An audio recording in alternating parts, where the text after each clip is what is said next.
Okay, so let me move on the next speaker, the Professor Chunyi Zhi. Then Professor Zhi, he obtained the PhD degree in condensed matter physics from the Institute of Physics, Chinese Academy of Science. After 2 years postdoc in NIMS, then he was promoted to the senior, the researcher permanent position in NIMS. Then Dr. Zhi is now the professor in the MSE, the City University, Hong Kong. He has published more than 400 papers with H index of 105, and also he is the highly cited researcher since 2019, an RSC fellow and a member of the Hong Kong Young Academy of Science. Let's welcome the Professor Chunyi Zhi. Thank you, Professor Kim, and thanks for your invitation. I'm quite honored to have this opportunity to present in this conference symposium. My topic will be zinc batteries, but I will talk about anode side and cathode side, both of them if I have sufficient time. My name is Chunyi Zhi. I'm from CityU University of Hong Kong. So this is a long story. Actually, zinc batteries is not new. It's quite old technology. But in recent years, we got some opportunity to see resonance of this kind of technology. But the dominant energy storage technology will be still lithium batteries. So this figure I copied from Professor Li Hong's PowerPoint. Is working in the Institute of Physics, Chinese Academy of Science. And he created a company on solid-state batteries, which has secured a lot of investments. But if you look at this, this is the energy density of the cell, and this is years, and this is major projects running in the world, including a lot of them from the United States. DOE is the most famous one, DOE battery 500, and a lot of them from China, including some company and also Chinese Academy of Sciences. And also some from Japan. If you look into this, actually all of these projects, they focus on lithium batteries, and they talk about the story of energy density. So why so? I think that's one issue is that we do need energy density. The other issue is energy density story is a good story to tell because we're researchers. We're sensitive to figures. If I propose something, I tell you, I can have higher energy density than the previous ones. It's easily get funded. Okay, that's the story. So we're using more and more energy storage technologies actually, but we use lithium battery, but we are having more and more accidents caused by lithium battery as well. So this one, this is quite dangerous actually. If the firework it will be beautiful, but it's not a firework, it's a battery. And the other one, this is small size, that's two small vehicles. But this one is large scale energy storage systems based on lithium iron phosphide, which is claimed to be very safe. When we have this kind of accidents, actually, in this accident, we have two firemen got killed. So we can list off them. Even in this year, I remember that according to some statistics, in the first 3 months, even in China, we have more than 4,000 EVs, including cars and this kind of mobiles, got fire accidents caused by batteries. So this is a big issue. So this is a time we analyze, we go back to analyze, is that energy density is the ultimate goal for batteries. Actually, the illusion of energy density is the most important thing for a battery is because of these two stuff. One is the car. If you want far that you need energy density, you need smaller, lighter batteries. But if it goes for mobile phone, that you need 2 days or 1 week lifetime, that you need energy density. But on the other hand, in recent years, we have this kind of, we call it large-scale energy storage system, which is typically combined together with the renewable energy system to use. And this one that we have plenty of space. We don't care about the weight. So it can be heavy, it can be large. It doesn't matter. We have space. And so this is not sensitive to energy density. Totally different story if you compare with cars. And the other one is, for example, a household energy storage.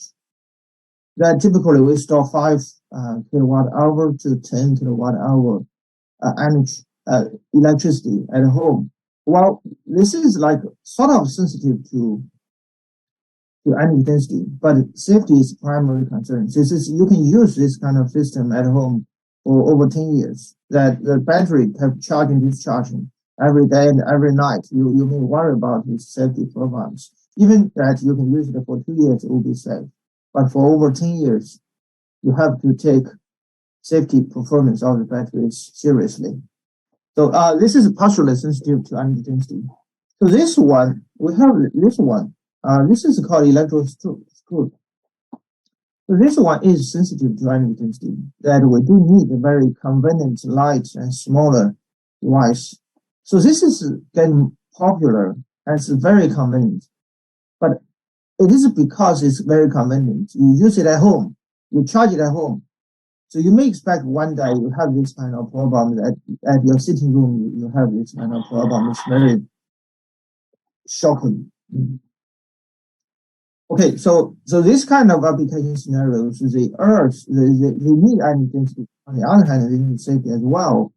So we analyze the difference between lithium batteries and zinc batteries. You will see this is totally different obvious systems. That lithium batteries, they relies on the graphite anode, lithium metal oxide. They can release oxygen at high temperature and organic liquid. It has an ignition point close to gasoline, very easy to catch fire. And this is very reactive. It's integrated with lithium. It's very reactive to cause fire, to fire larger than you get oxygen to promote the fire. So this is a quite dangerous system. But relying on this system, lithium batteries can take a very high energy density, but it's intrinsically a dangerous system. If you go for zinc, zinc is typically a kind of aqueous system. We identify it as a kind of aqueous system. We use water as solution. It's a kind of fire extinguisher agent. And on the other hand, we use metal oxide, which is much stable than lithium metal oxide. Zinc metal, if you compare with lithium, much safer. It's not as negative as this one. But based on this material system, it can be a very safe system. But its energy performance is unsatisfactory. We talk about energy performance. This is two issues. The first one is energy density. It cannot be compared. If you compare zinc batteries with lithium batteries, in terms of energy density, is much lower.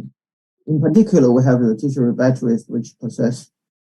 I remember in terms of the volume energy density, that can for lithium battery can reach 800 watt-hour per liter, but for zinc batteries much lower than this number you can have.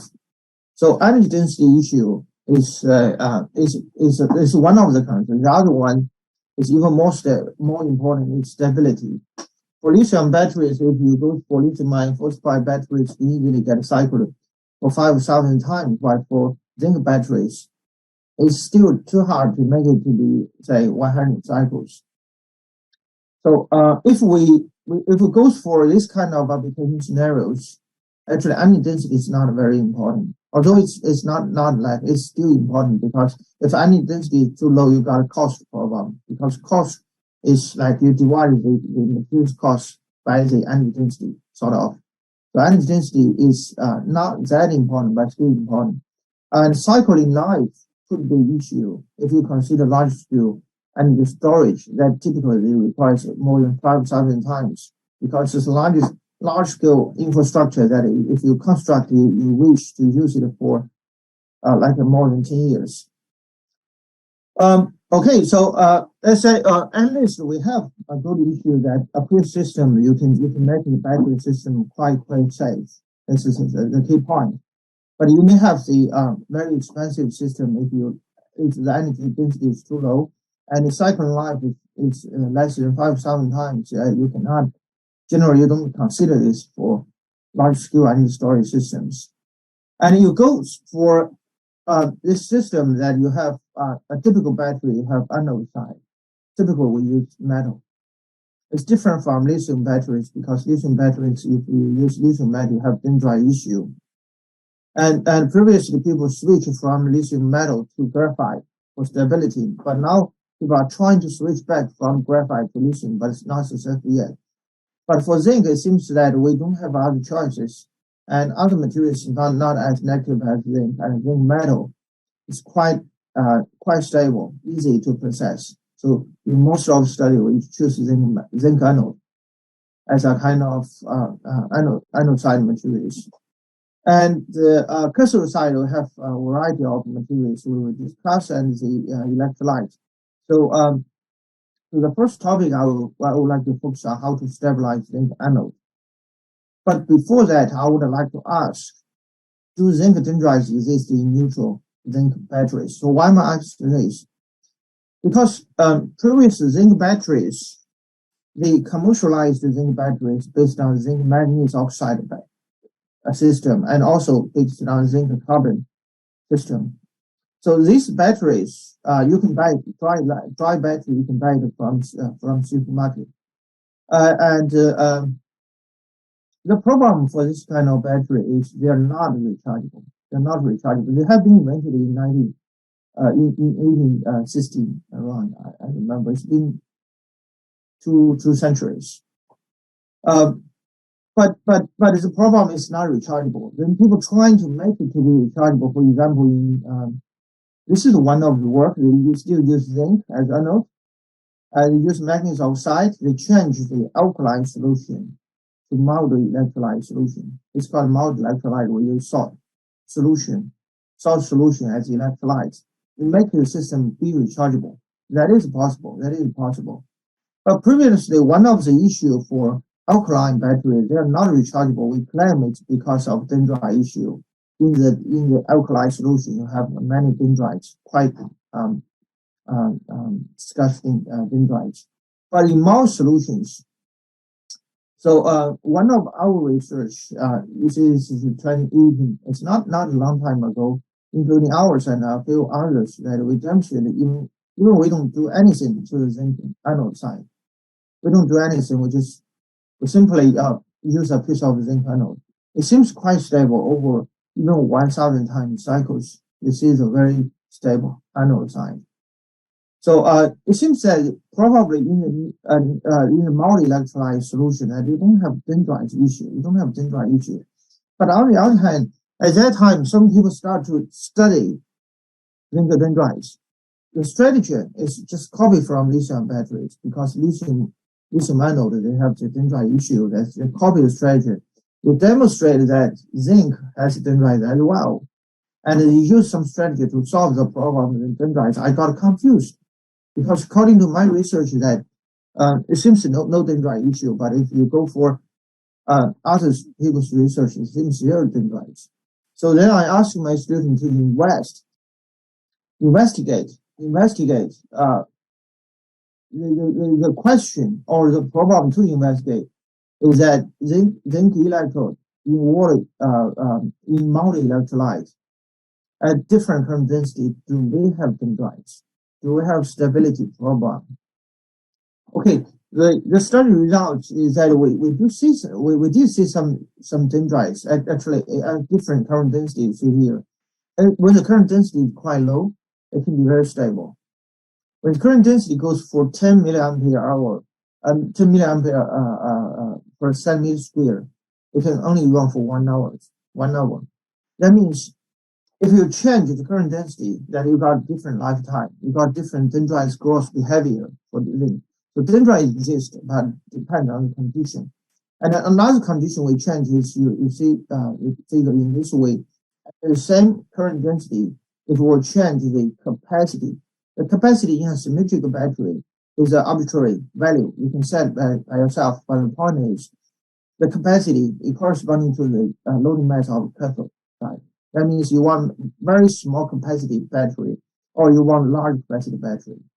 So we also observe some difference. For example, at low capacity, it will be okay, but if you go for large capacity, the dendrite is getting much larger.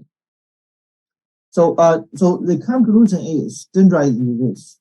If you want to make a high current density, if you want to make a battery with high area capacity. But the point is, well, you can also make it no dendrites if you use small current density or small loading mass. It all depends. But the point is if you want to go for practical applications, you have to use large current density corresponding to high reliability of the batteries. You have to use high area capacity to target on specific high energy density. So that means if you want practical batteries, dendrite is it. Okay, so if we have dendrite, we try to solve this problem. We choose a materials coating. That's a general way to solve this problem. We use graphene that has some channels which can redistribute zinc ions. When zinc ions trying to approach the surface of zinc surface, this channel structure can redistribute. You see, this is symmetrical batteries. For pure zinc battery, can only sustain for a few hundred hours. But if you coating, you have this kind of beautiful coating that can sustain for a pretty long time. But you see the energy density is not very high. If you go for high energy density, unfortunately, its numbers getting much shorter. And we also design so-called gradient fluid alloys.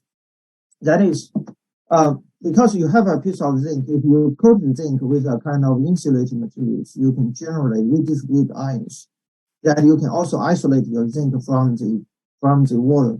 In this case, you can prevent the gas evolution, but you will lose the readability because the insulating coating will not benefit for the readability.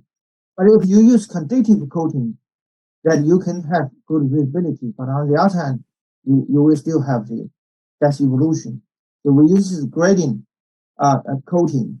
It's a quite simple process that you have this kind of gradient structure with coating. You can prevent the evolution of the gas. So this is without the coating. With coating, you can see the gas evolution greatly be suppressed. Also, when your gas coming out, that this is no gas coming out. You see the morphology of the surface. You can use different coatings. Actually, there's a lot of coatings we publish. But on the other hand, we are trying to challenge the zinc anode side at different harsh conditions. One of the harsh conditions is flexible configuration. That is, when you have a flexible battery, when you do the planar test, even the battery is flexible, you make it planar, you do a test, it's quite stable. But if you bend it, you get soft short circuit in short time. That means if you bend it, the dendrite growth is getting larger. So this is a flat area to the falling area, to this area. You can see the dendrite or zinc, the uneven separation of zinc getting large. So, and certainly it has a dependence to R, that is the radius of your bending, your folding. And that's when R is smaller, you get shorter lifetime. Certainly, you have this problem. So we're trying to solve this problem. Actually, well, it is not easy. Like any coating is not that useful. We try and solve this problem with water insert solution that is claimed to be very effective to prevent dendrite growth for zinc batteries. But turns out, even you use water insert, even you use highly concentrated salt electrolyte, you still have the R dependence. That means the dendrite issue is not solved. Because this is intrinsic, because if you fold it, you have the enhanced electric field at this area that will exhaust any problems. This is one of the problems why dendrites tends to grow at this area. On the other hand, that you have detachment problem that is electrolytes. For example, if you use hydrogel electrolyte, you can detach from the surface of zinc that's filled with liquid here that can also enlarge the size of the dendrites. So eventually, there's no good solution. So we're trying to use a very original solution that we use we synthesize a kind of hydrogel based on highly concentrated salt. So this hydrogel has very good mechanical performance. Mechanically strong, it blocks the dendrite growth. And also very good attachment to the surface of the zinc surface. You see, this is the zinc foil, and this is before cycling, after cycling. You see, it's adhered to the surface of zinc very well. We don't have these detachment problems. And you see, we see much less dependence to the radius of the battery. So I gotta say this is partially solved the problem because physically you have this enhanced electric field, you will have this problem at the binding area for flexible batteries. Of course, you can use other method. For example, you use organic anode that can also partially solve the problem of dendrites. So in this recent 2-3 years, actually, there's plenty of work reporting for different coating, different anode design to solve the problems for dendrites. Most of them actually copy from the lithium battery, similar results. But today, instead of discussing that use different strategies to solve the problem in dendrites, because later I have a conclusion. I can tell you that the dendrite issue for zinc is only partially solved. For practical applications, we still have a long way to go. Although we did a lot of reports, papers published to claim that dendrite issue can be solved. But here I would like to discuss a few points. The first one is the foil or powder. Because when we do experiments, 95% of reports focus on zinc foil instead of powder. It seems that zinc foil is a fuse, but if you think zinc foil is a fuse or not, we'll analyze. Another thing is initially plating or stripping. This is one thing is different from lithium batteries because for zinc batteries, the first cycle that you discharge when you fabricate this zinc manganese oxide, you discharge zinc will be first stripping. It's not like plating. You don't plate it for real battery to use. And then after years that we have a lot of reports claim super stable zinc anode. So we figure out there's some problems, and let's say it's kind of illusion. And the reason could be short circuits. As I will go through this one by one. The first one is foil or powder. The foil is quite convenient. On speaking. You take a piece of foil, you cut, you use it to fabricate batteries. Quite easy. This is also why people, I see 95% of reports based on zinc foils because students just make it convenient to cut a piece of foil. But the point is, zinc foil is expensive. Zinc metal is not expensive, but zinc foil, if you go for thin and thinner zinc foil, thick foil is not expensive. Thinner foil is too expensive to be used for batteries. And if you want to adjust energy ratio, if you use foil, that will be not convenient because you have certain thickness there. You cannot consider. You cannot adjust. The other issue is current collector active material structures. That's widely used for lithium batteries. You see, lithium batteries always use current collector active material coating on the surface. That means something. Actually, that means all the active materials can participate in the reaction, and the current collector will be supportive to the conductivity. But if you use zinc metal as zinc foil as anode side for anode side, that zinc foil is responsible for active reactions. Zinc foil is also responsible for the conductivity. So you cannot go for high zinc utilization. If you use, for example, 50 micrometer thick foil, that's during stripping 5 micrometers, that will be good. You have good cycling stability. But if you're stripping 40 micrometer foil away, that you're only left 10 micrometers, that will be not good enough for conductivity. So that could be an issue. If you want to have activities, well, for zinc foil, it's difficult to add activities. If it's powder, much easier. But powder has a problem. Powder, you usually they have large surface area, so you fabricate battery with power, you see swelling of the batteries, gas evolution. We put the powder on the surface of copper, even without cycling, only on storage, that you see the gas evolution will come out. They also gives you that different filling mechanism. If you have foil, and you do cycling, you have short circuit here. So if you have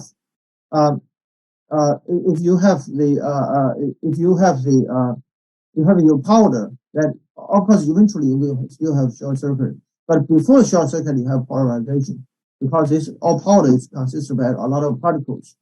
As the particle is growing, got dendrites here, and particle will get separated. You got high resistance, you got a large polarization. And if you use copper as a kind of current collector, you may have the problem, even it's not in the battery, you put it in a solution and you see bubbles come out. Well, this is easy to understand because zinc or copper is a kind of primary battery. If you put it in electrolyte, this reaction will start to happen. Zinc will be stripped, hydrogen evolution will come out. So, and zinc particle will be collapsed.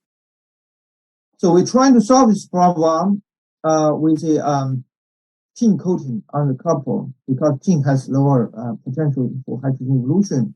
We said after coating, let's say we partially solve this problem. We don't claim that we fully solve this problem. Tin coating is used for these two lines. You see, the gas evolution is much less than without the copper current collector without the coating. And in terms of the 4 batteries, well, this one is no coating, and this is after coating with tin. I can partially solve this problem, not 100% solve this problem. Okay, so this is the first issue I would like to come up with is powder or foil. We have to think. It's not like people using foil, we use foil. And zinc electrode, the other issue is we don't consider the history of the zinc anode study. We only consider we have a piece of zinc, we start to operate by stripping plating, right? But the point is, for zinc-based batteries, no matter zinc, manganese oxide, zinc, or vanadium oxide, is naturally in charge state. When you do force the discharge, zinc will be stripped. If you study the stripping process, zinc will be stripped a few cycles, and we studied in detail, so we notice that. So when you do stripping, you have the pitch produced on the surface. Then after you fill the pitch, but you got some protrusions form, and you do stripping again, stripping again and plating. Then after even a few cycles, you got a lot of dead zinc. You got a lot of large size particles staking on the surface.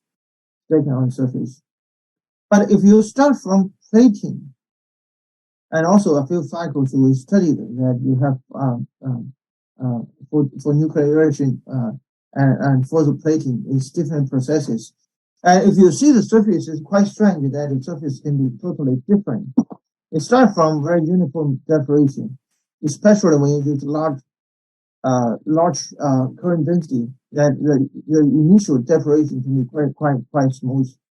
And after a few cycles, of course, the surface getting rougher if you compare with the beginning, but you still have some dead dendrites. But the uniformity could be much larger. If you see this morphology evolution, if you initially strip the materials after a few cycles, the surface plating and surface got a large particles staked on the surface. But if you initially plate the surface, that the surface can be much more uniform. That means a piece of zinc that you usually start from stripping, start from plating, that could give you totally different morphology evolution. And we can take advantage of this to fabricate stable zinc batteries. You don't need any decoration. You don't need any coating. You just decorate the zinc with the largest, with a high current density that the zinc anode produced can be much more stable than the bare zinc. Okay, another issue is we noticed that in the past 2-3 years, a lot of reports on the zinc anode side. Some of them, if we calculate the accumulated capacity, some of them is unbelievably large. For example, the highest record reaches to 60,000 milliampere hour per centimeter square. That's unbelievable, but most of them is not that large. It's quite scattering. If you go for overpotential here, depends on the current density.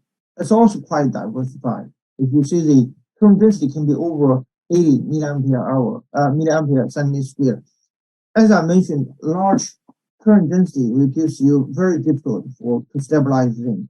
But here, it's not 10, it's 80. It's 80. And some reports 20, and 10 is quite popular. So we think there's some problem here. We study a few cells. We notice that there are a few problems is that you apply a large current density and you monitor the impedance of the cell. Then you will see that in beginning you have a certain resistance normal. That's quite conventional. But then you will still have a very stable cycle in here. It seems quite normal, but the impedance, the resistance of the cell is then much smaller. It's quite strange. So we identify for a cell that you typically have a few kind of configuration. One is if it's normal. A normal condition is a kind of battery. The only ionic connectivity you have here. And another possibility is electron pathway that you have the battery to short circuit. That's easy to identify because when it's short circuit, you have resistance here. It's not a battery anymore. It's like resistance here. But if there's another possibility, it's called soft shorts.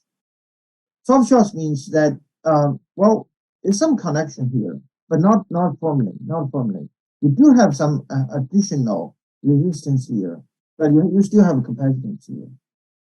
So if you monitor resistance, it can be much smaller than this one, but you still have this kind of cycling behavior. It looks normal. So in this case, we recommend a kind of testing protocol with symmetrical battery of zinc that you monitor the resistivity of the batteries. At a certain point, you see it can change, the resistance can change, but in the relatively normal way. For example, from 200 to 150, that is normal. If it goes for almost zero, you may notice that can be soft shorts. So it's like when you test the symmetrical batteries, you have to monitor the resistance of the batteries. And on the other hand, the other possibility is you do the temperature variation test for the symmetrical batteries. You always go from high temperature to low temperature because if you go for high temperature, the soft shorts is not stable. It can be break, then you become back to the normal batteries. So you go from high temperature to low temperature, and if it's like this, and you got a positive activation energy. So that is normal cell. If you have it like this, you got a negative activation energy.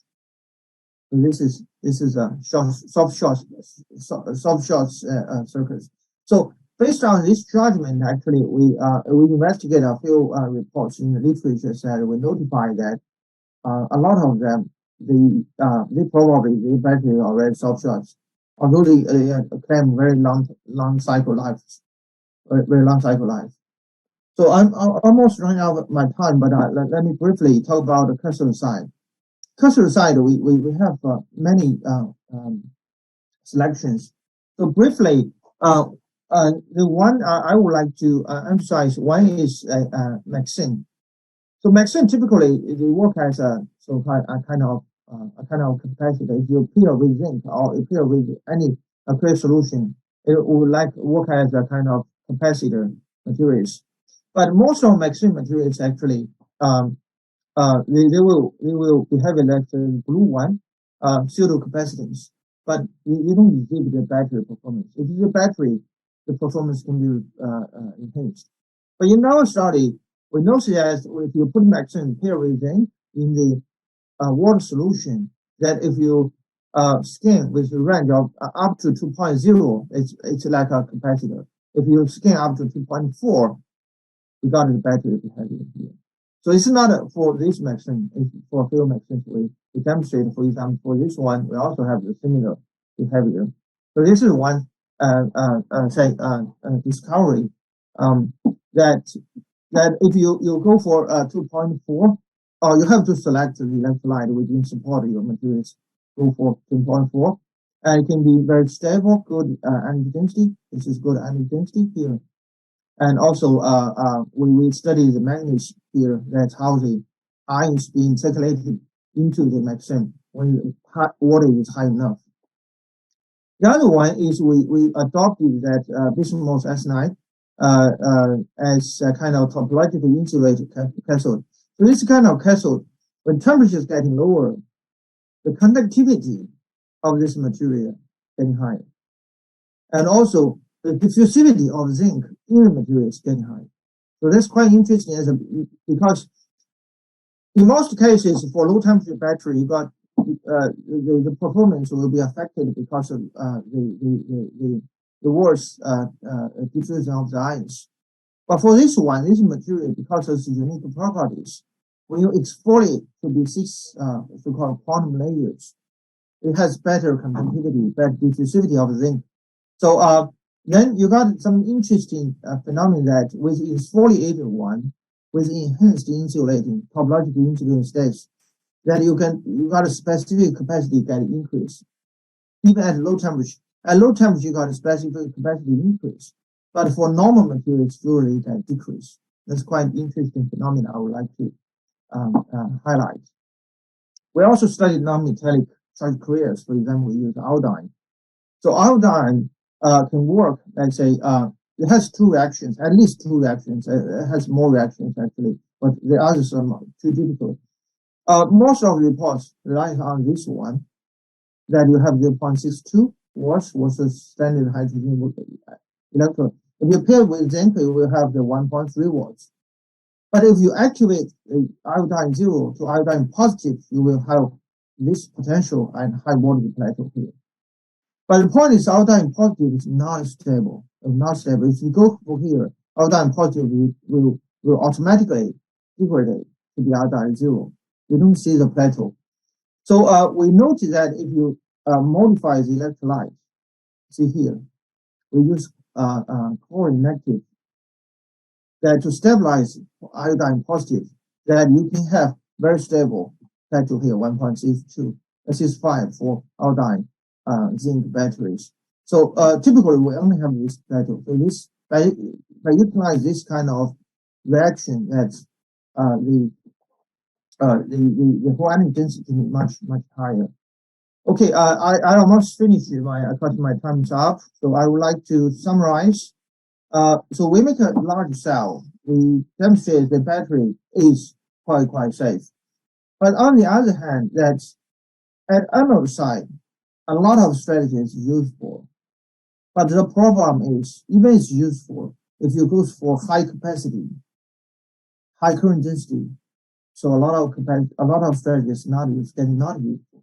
We're trying to make a battery with 17 milliampere hour. It can last for 100 cycles. But if you use same configuration, goes for 500, then you cannot be cycled. Your almost cannot be cycled. For customer side, that we have manganese oxide, but manganese oxide turns out to be separation magnesium, so it's not very stable. So okay, take this opportunity. Let's advertise our journal, Nano Research Energy, by Tsinghua Press. So me and Professor Xu are responsible for this journal. We are welcome for any submission. This is acknowledgement to funding and my group members. Thanks. Thank you very much for the excellent presentation, Professor Zhi. Then we have several questions. Then I will take the 3 questions. Okay. So you can also refer the Q&A. Then I just wondering how highly concentrated salt hydrogel suppress the lifetime dependence of flexible zinc battery. What is the optimal concentration or thickness of hydrogel? Yeah, this is a good point. For highly concentrated salt hydrogel that we typically take the normal water in salt solution. That I remember is 21 more. Yeah, 21 more for salts. Yeah, it's good enough in most cases. But if you make the R value be very small, you still have the problem. As I said, it's possible to solve the problem. Okay, thank you.